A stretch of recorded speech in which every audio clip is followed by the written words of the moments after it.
All right, welcome back to Digger Detecting, guys. Welcome also to an early morning out the bush. It's a cracker day today at 26 degrees, and we've got Xavier out here with us. Why are you out here? Because I want to be. Because you want to be. You got a day off school. He should be at school, but a student-free day, so I've dragged him out the bush to help find gold. And look, that's pretty special, I would think. I wish my dad did that for me. Look, we do have the first bit of gold there coming out. That's our literally first target. We have not dug any other targets, any other signals just yet. And bingo, that one's gold. And I said to Zave, I don't think this is going to be gold, but we'll just dig him anyway, just to make sure. And look, there's a reason why I'm hunting around this area. I'm going to give you a look at in a second. Oh, there's a wallaby over there. But look, we will give you a look at in a second, just the reason why I'm focusing so much of my time in this shallow ground and why I know it's shallow ground and why the gold is here. So let's keep going and let's give you a look at that as well.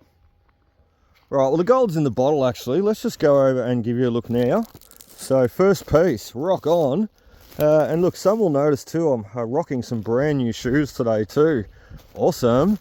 So I finally went and bought myself a brand new pair of shoes, and they're all, well, they're non-composite material. They're all non-metallic boots, basically non-metallic zippers, eyelets, everything. So they don't interfere with the detector. They cost a pretty penny, but look, they should last for quite a while. So just something we've got here. And look, the other week we come across one of these in the bush, and I could not properly confirm what it was. And look, I was a bit uncertain. I sort of was sure and wasn't sure, but I did not want to say I was sure on film and give out the wrong information. Well, today I'm back in this area, and look, I'd never actually spotted this tree up until yesterday. And that's why I'm back here today, focusing my time and energy again.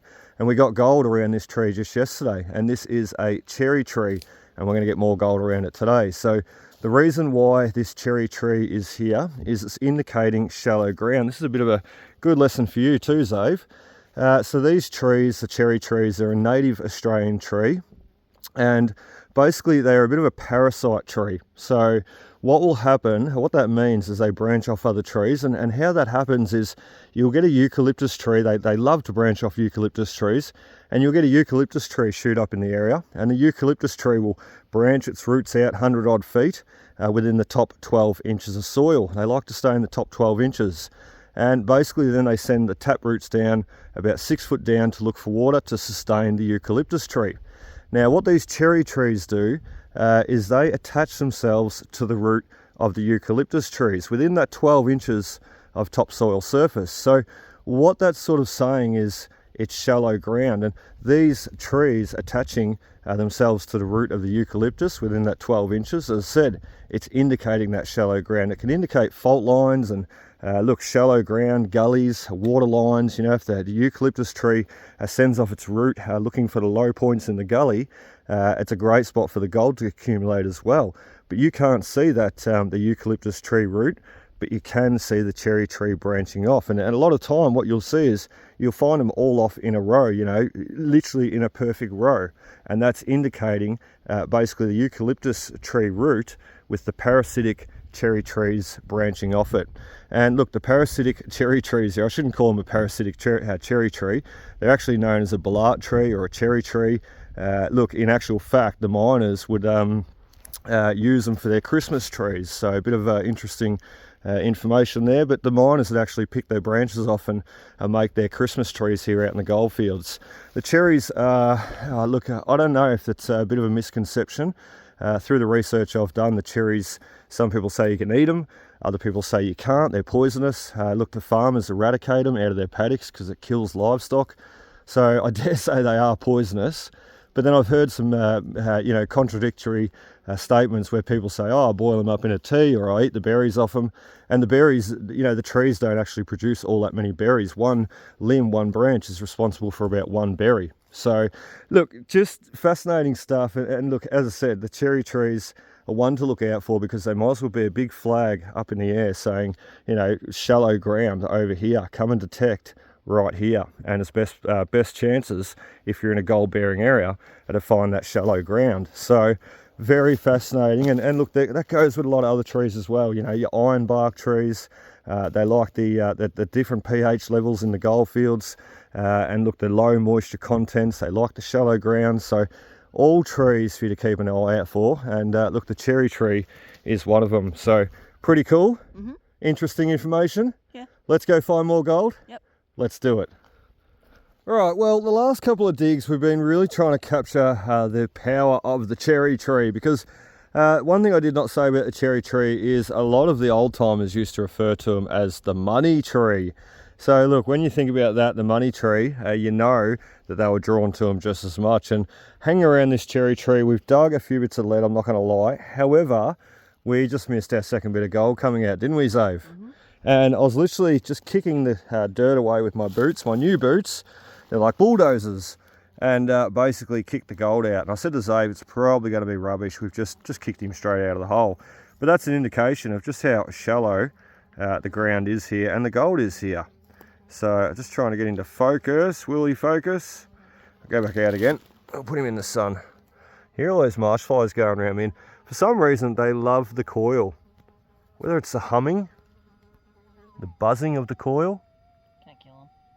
You can hear them buzzing. I don't know, they just love the coil. And they love me today too. So, and Zave. Let's go again. Look at that. He's a real little nuggety nug. Very cool. Very, very, very cool. And as I said, I didn't expect it to be gold. But the power of the cherry tree. As I say, they used to call him the money tree. And as I said, they used to always look out for him. In actual fact, I read somewhere that the old timers or the miners, when they found the cherry trees, you know, springing up in a line or what have you, and they dug out the area or they worked that area, they put a notch in the base of the cherry tree. So just to indicate that it was a payable little area. Don't know how true some of those stories are that you read though. They're really interesting, but look, I just don't know. Yeah, it just, are they myth or are they, you know, do they have some sort of origin where they come from and truth? Who knows? Like the cherry trees, there's another story about the cherry trees that they're sprung up from the miners spitting out the seeds. But if they were poisonous, well, you probably wouldn't want to be eating them and spitting them out. So anyway, let's keep going. Saves looks bored. He wants to move some more branches and sticks. Yep. Help us find some more gold. What a legend. Right, we've got another signal. It sounds great, doesn't it, Zed Man? Get excited. And the cherry tree is directly down there. I don't know how well you can see it, but if you follow the end of my finger, there's the cherry tree right there. So he's probably looked 30 meters away, let's say. So we've just scraped the top of this one a little bit. And the cherry trees too, don't think that you have to find them in gullies. They can be on the side of hills, they can be in gullies, they can be on the tops of hills, following that shallow ground.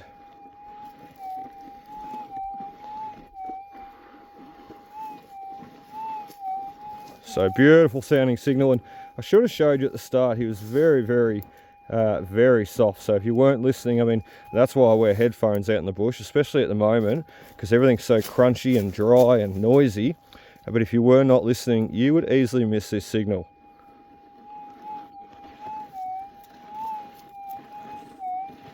All right, could be lead, but we've got to get him out and hope, fingers crossed.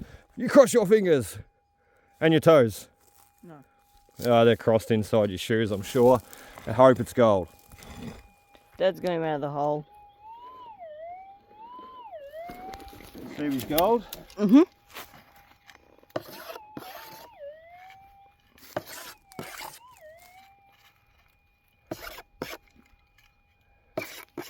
Is the money tree gonna pay us with golds, eh? Yes.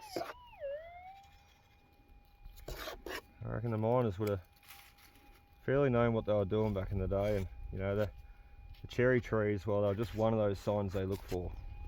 And it's a sign that we look for, and it helps us. And that's our third bit of gold from around that cherry tree this morning. As I said, he's probably about, look, 30, 40 meters away maybe. I'm not that great at judging distance.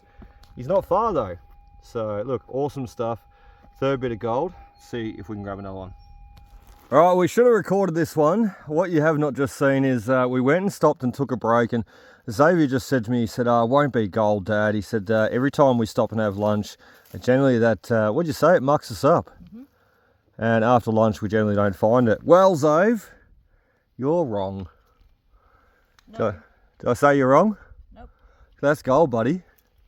There's our first piece. And funnily enough, someone had actually dug this hole out. They'd actually dug in front. There's a heap of loose tailings that's been thrown back in the hole, but they dug too far forward. The target was actually back here. Or maybe they got a bit of gold out, who knows? Maybe they left this one behind for me. Thank you, that's nice. Just something I was going to say too, a bit of history on the goldfields. I've really been studying a lot lately. I love my research, and I love learning, and I love sharing it also. A bit of history though on the goldfields. What do you call people, Xavier, that have just started playing a new game? Noobs. So newbies, N-O-O-B, noobs.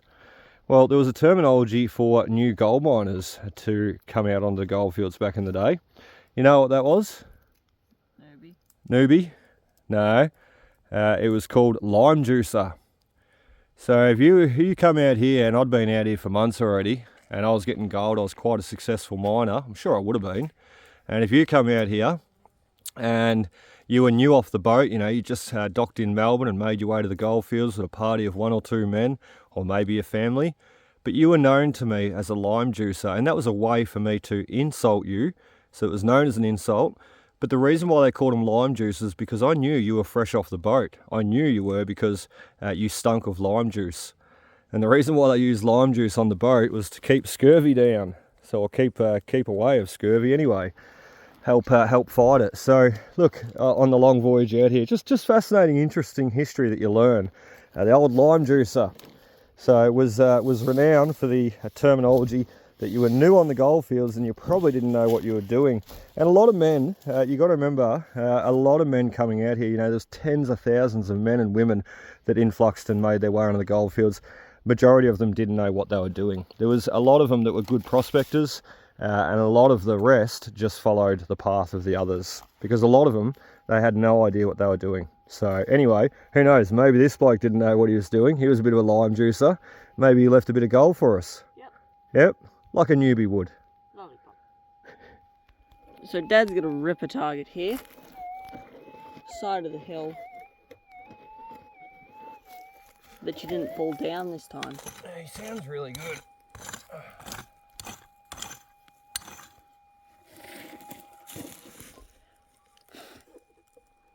Dust.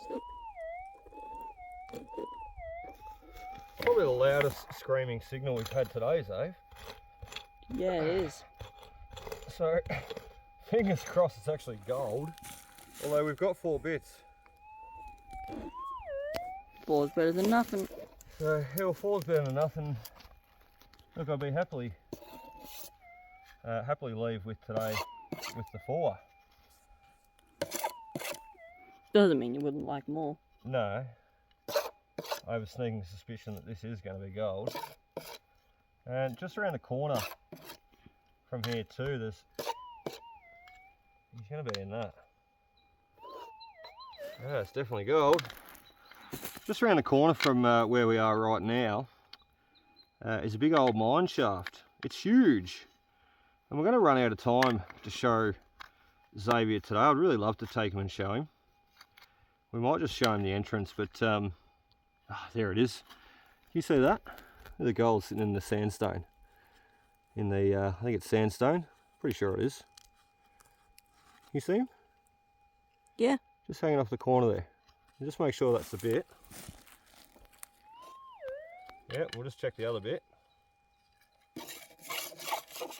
Absolutely nothing. Yente. So there he is there. Just hanging off the corner. Do you want to break him out a bit? If we can. We'll probably lose him. Probably. Alright, let's grab a stone, quartz rock, and we'll bust him out. Alright, we've finally got him cracked out. Don't mind the drips of sweat in the pan. It's getting extremely hot. So there he is there, that little nugget. I don't know how we can see that. He's quite the little, well, quite the little reefy nugget coming out of that stone. He's quite nice. So that is, what did I say, Zave? Number 4? 5. 5 today. And look, we would have missed him had we not swung down into this gully. So let's really work around here, see if we can get another one. Mr. Falling Down Hills has some gold. Can I have a look at it? Yeah. So what we're actually sitting on, let me get these headphones off. What we're sitting on right here, see this? Mm. We're sitting on a quartz mountain top. Look at it. It's everywhere. So, and this is what they would have pulled out of an adit or a mine close by. They would have piled it up here and crushed it and processed it to get all the gold out. And those sorts of things really spike my attention, because when you come across a big quartz tailing pile like this, well, you know that the miner's been pulling out the quartz, busting out the reef, or busting the quartz reef out, I should say, pulling out this quartz and crushing it and smashing it for the gold. So where you see a big processing pile like this, a quartz mountain or a quartz hill in this scenario, give it a good go, because chances are you will pick up a bit of gold that some of the miners missed. Remember, some of them are lime juicers, some of them are newbies, they didn't know what they were doing. Awesome. So another one into the bottle, and what's that make it, Zave? 6. Number 6. Let's have a look. Look at all our hard work for today. 1, 2, 3, 4, 5 and 6. And what do we got on the time? 12:20. We've still got about 2 hours to get some more. Let's go. So Dad's got another target in the gully. And it's encased in a rock. A big clump of dirt, mate, and you won't break up.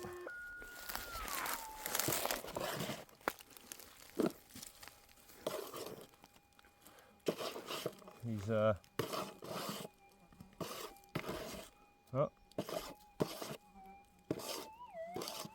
Right, I thought he was out, but he's not.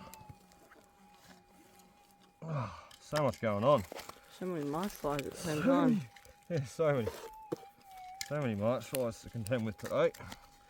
They're actually also called horse flies. Why? They generally hang around the horses, mate. Attack horses. Mm. Bite them. Like a hungry fly would. Big chunk of gold? Yep. It seems like it's in the right material. Yeah, it's going to be gold, Zaz. I reckon. But I'm not seeing him just yet.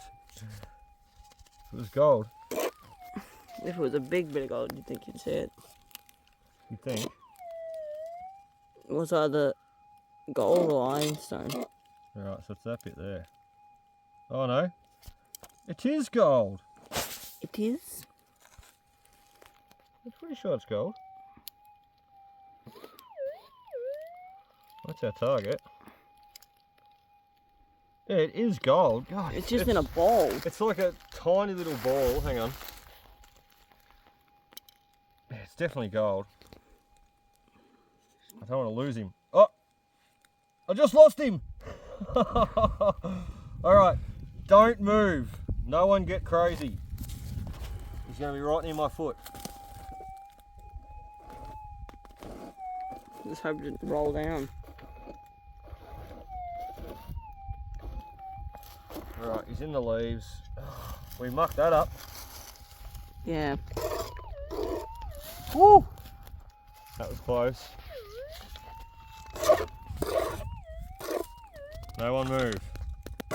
In your hand. I know. No one move. I wonder if it's going to be gold or not.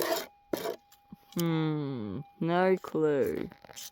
What do you reckon, gold? Yeah, pretty sure. Gold. Oh, it's gold! Wonder if you're gonna drop it. Save, look at that. It's like a perfect ball of gold. Here, let me put it in my mouth and clean it. Again. Again. Hey, let's take some sweat off my nose and clean it. Oh. Oh, that's gross. But it works. Another bit of gold. Chunky monkey. Number 7. 7. Thankfully, my son can count. Let's get on to the next. Dad's got another target. And guess what? It's gold. It's another piece of gold, buddy. We've just swapped over the gullies too, and just looking for a few more spots to be, because I've worked this ground pretty hard, really hard. And it's still producing the gold. There'll be our next one. But look, he's probably the smallest, maybe. What do we got? 1, 2, 3, 4, 5, 6, 7, 8. And we've still got about an hour and a half to go.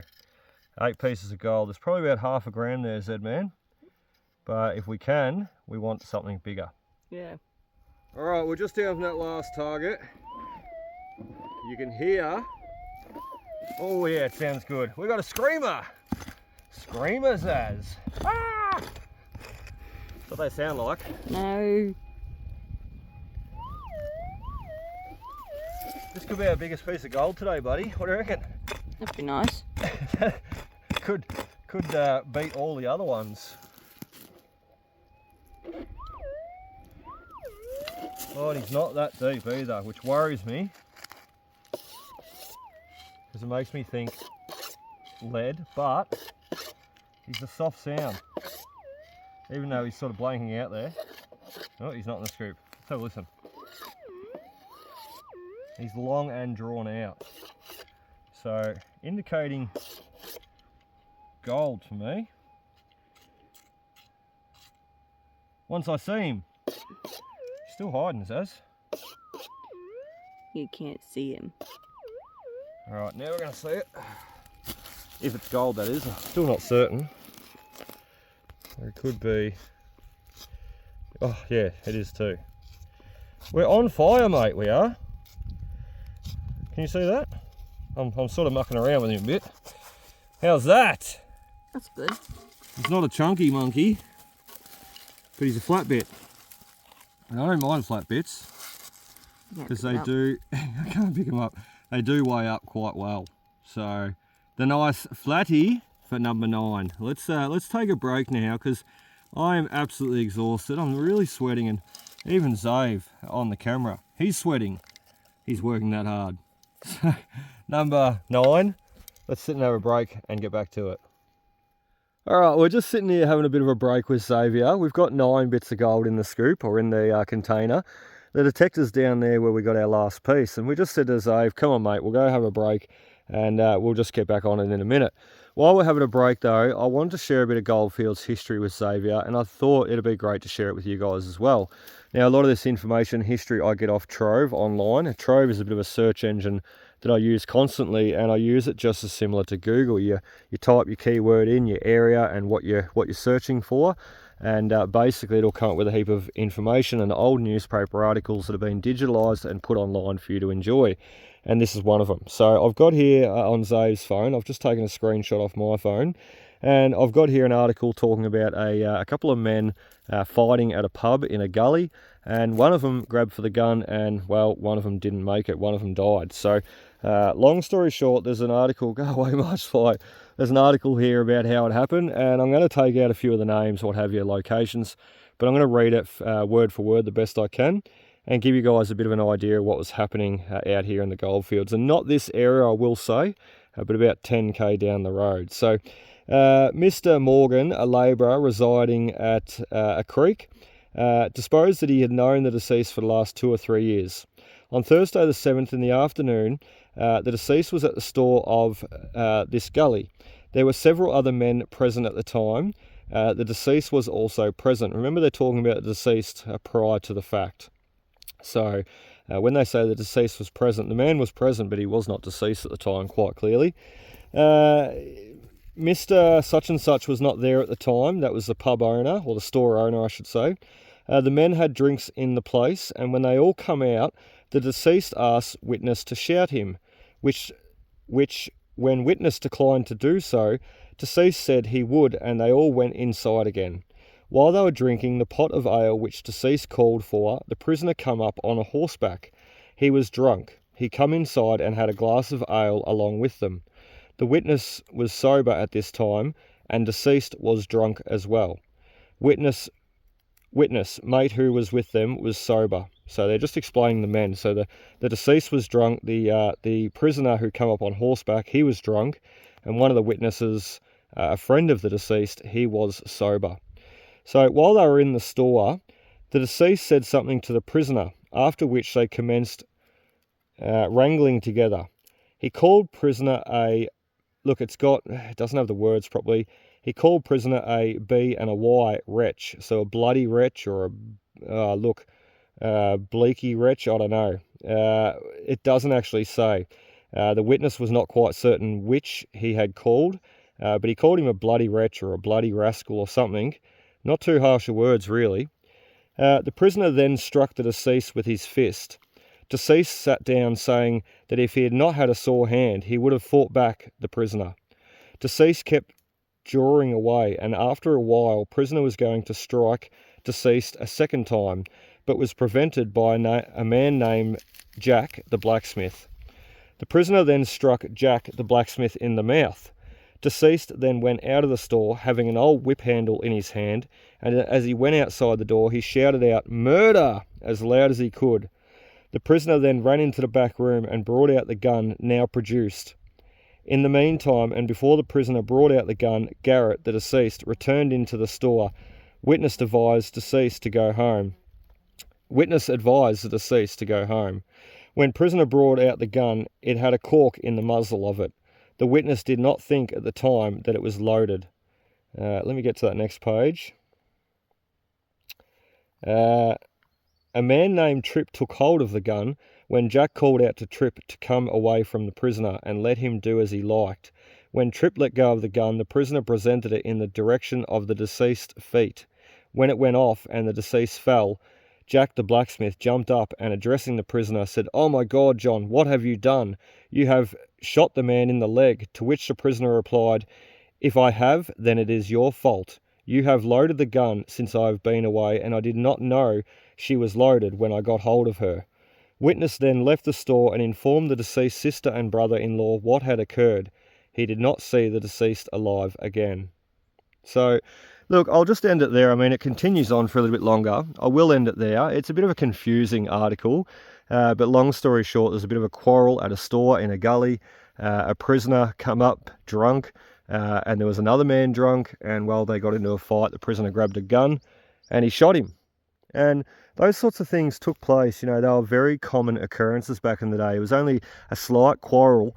Everybody was armed. It was only a slight quarrel and someone grabbed for their gun or a stick or threw their fists. So, look, it was a tough world, a rough world, a harsh world, and not a lot of law.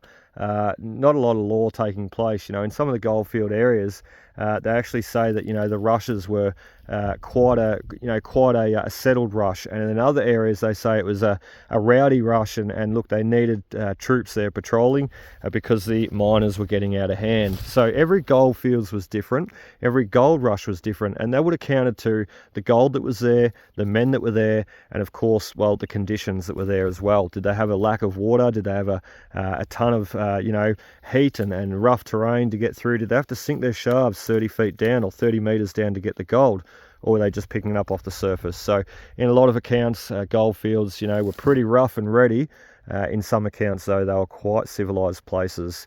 And not like that one, though, at the store, where people were getting shot just for calling each other bloody larrikins or whatever it was, bloody cheeky rascals. So very, very interesting. Now, what do you reckon, Zaz? You got a good break? Yeah. 9 bits of gold. Can we make it 10? Yep. And remember, I've got a cool thing to show you. The shaft. Let's go. Rightio guys, well that sadly wraps it up for us today. We have had a fantastic day. We've been out hunting for about 5 odd hours. We've stopped and had lunch, we've mucked around a bit filming. We did show you the money tree down the bottom of the hill there this morning, and we hummed around that for a little while, picked up a few bits of gold, and then got away from that and made our way off into the gully because I wanted to show Zave the cave and I wanted to pick up some more gold where we left off there last time. So Z-Man can do the honours. How many pieces do we have today, buddy?